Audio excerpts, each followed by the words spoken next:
Hello friends, welcome back to another video. Today we are comparing painting styles, direct painting versus indirect painting. Similarities, differences, personal preferences. I have a painting that I have done of the same man from the same reference photo in two different painting styles, and I thought it'd be fun to compare and contrast it in today's video. So let's get into it.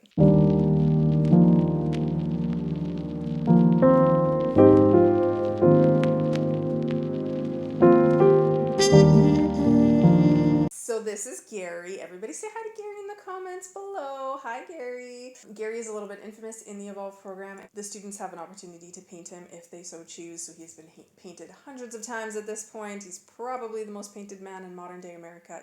Just kidding, I have no idea. Don't quote me on that. But he's been painted a lot of times. So I painted this first painting of Gary in a direct painting method. Now, I'm sorry I don't have any footage of me actually painting this one because this was before my YouTube days. So I used direct painting for this one. Direct painting is where you apply one single layer of opaque paint on the canvas. I worked from my darkest values up to my lightest values, matching color, value, and edge while I went, working very small sections at a time. So I would work inch by inch square, matching directly what I saw in the photograph. Color, value, edge, working from the darkest to my lightest in that area, completing that painting, not going back in and touching it once I was finished. I slowly did that, and as I worked through the painting became completed as I worked on it. Benefits of painting this way.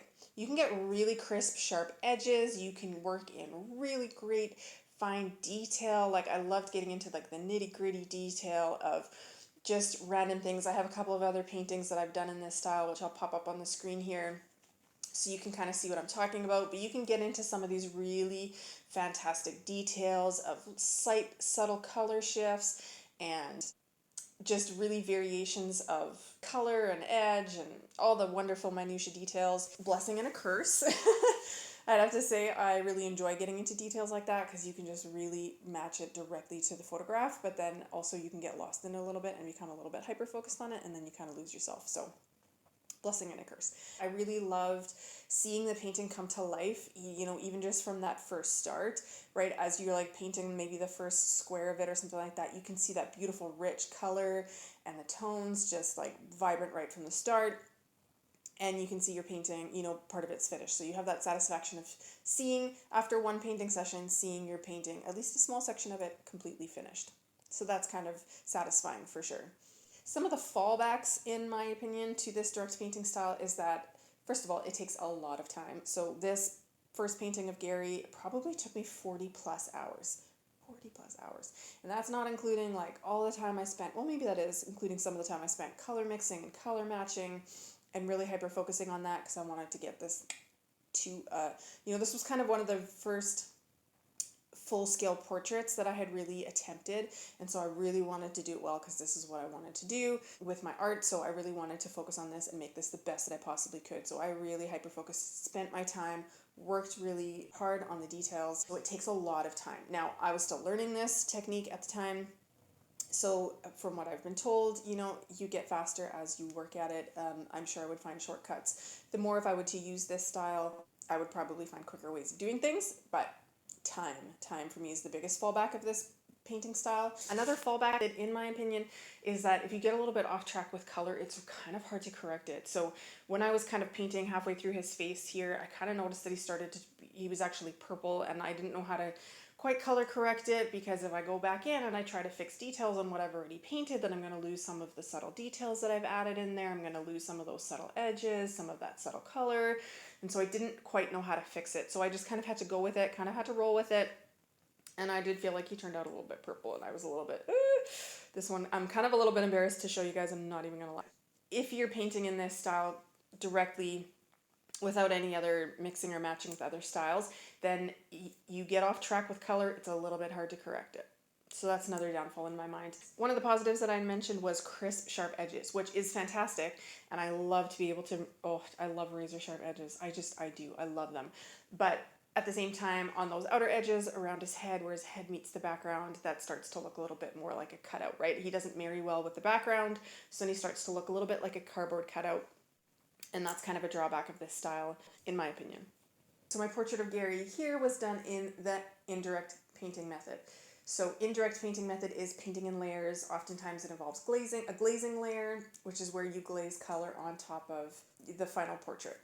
What happens here is that the light, it comes in and bounces off the back, you know, your underpinnings, your underlayers, and it bounces off and shines through some of those transparent color layers. So it creates this really nice glow effect. It creates a lot more depth, a lot more dimension with the light bouncing through the various layers, hitting off some, stopping at some.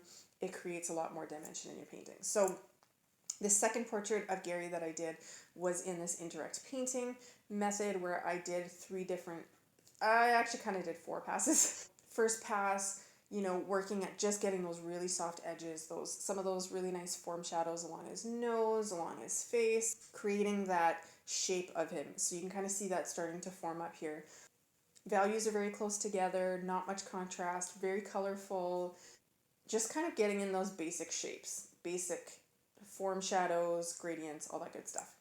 Second pass, then you start to bring those values a little bit further apart, right? You start to really bring out the more contrast. Now I did a second layer with him because I felt like his lights didn't quite get light enough. I didn't feel like I had good enough contrast.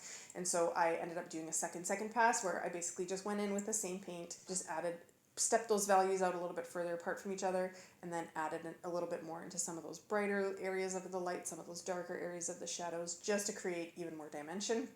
And then came back in and glazed color over top of him. So any of those areas where we see that really nice little subtle shift of color, we've got some of that pink in his forehead, he's got a little bit of green or a little bit of blue almost down one side. His hair is a little bit purplish, which I think is where I got thrown off a little bit in the first direct painting. That's maybe why he ended up a little bit purple. But anyways, I feel like you can get fairly sharp edges with indirect painting, and you can also get those beautiful soft edges. So I really love that, you know, that really nice kind of glow in the background. He doesn't look like he's a cardboard cutout. He looks like he's married to the background a little bit. It's less distracting to have that like sharp edge cut out. Obviously he's got that really nice glow. I feel like I was able to handle his color a little bit better, right? So if I screwed up color in the first pass, I have the second and the third, and well, I did 4. So the second and the third and the fourth pass to kind of correct that or to tweak anything that I feel like is off. So I really like that ability to be able to go back and correct without too much of a hassle. It's not as like you're married to this, now you kind of got to roll with it. So I like that. Other benefits, it's not as time consuming. I broke this up into 4 painting sessions. Each of those painting sessions was around a couple of hours. So it didn't feel as time intensive as 40 plus hours for the first one. And I like the results better of this one. Spoiler alert. Drawbacks, you don't get to see this come together very quickly, right? It takes time. You have to wait for the layers to dry in between. Granted, the other one took me 40 hours, so that took me weeks and weeks and weeks of working on it in order to get it complete, but I was able to see sections of it finishing at a time, and it was exciting to see that painting come together and be like, oh my goodness, this is going to look good. This is going to look good. Whereas with indirect painting, you kind of have to wait. You got to wait. You got to have some patience, and I'm not good at that. I'm not good at the patience. It takes time for it to firm up, to sharpen up, to come together, to look good. I feel like there's a lot less drawbacks in my opinion. Personal preference, total personal preference. There's a lot less drawbacks to this indirect painting method than there is to direct painting. Yeah, as you can kind of see, I'll put these two together. You can kind of see them side by side and just kind of see the differences. Now, like I said, I got the color a lot better on this second Gary in indirect painting.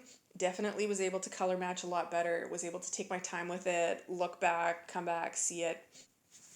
And I wasn't married and committed to the color once I had already painted half of his face, right? So there's more room for error and ability and space to be able to fix that error with indirect painting, so I appreciate that a lot.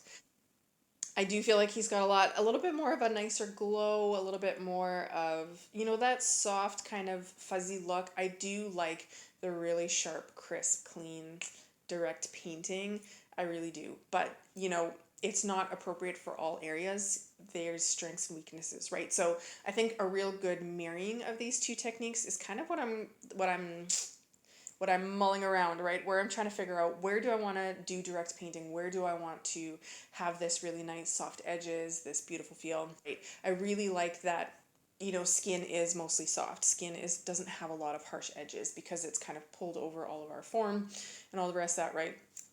So it doesn't necessarily have lots of really harsh, sharp edges, right? So I like that in this indirect painting, you can really get that nice, beautiful, soft glow of skin.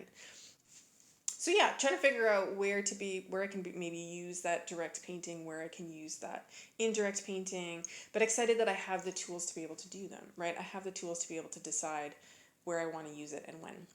And that I don't have to do the whole painting in direct painting because that takes a long time. So seeing these side by side was very interesting. Obviously, I've come a long way in my painting, which is exciting. After the first Gary, I felt like I was really excited by what I could do, and I really felt like I had leveled up from what I was doing before. I did know that the color was off, and I didn't know how to fix it or correct it.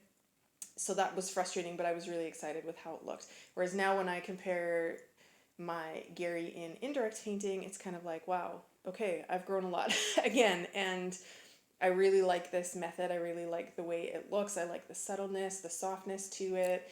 It's a really elegant style.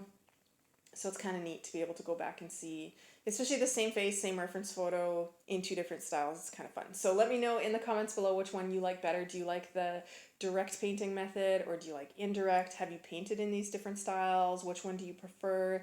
Let me know in the comment section below. Hope you enjoyed today's video. Take care, friends. Bye for now.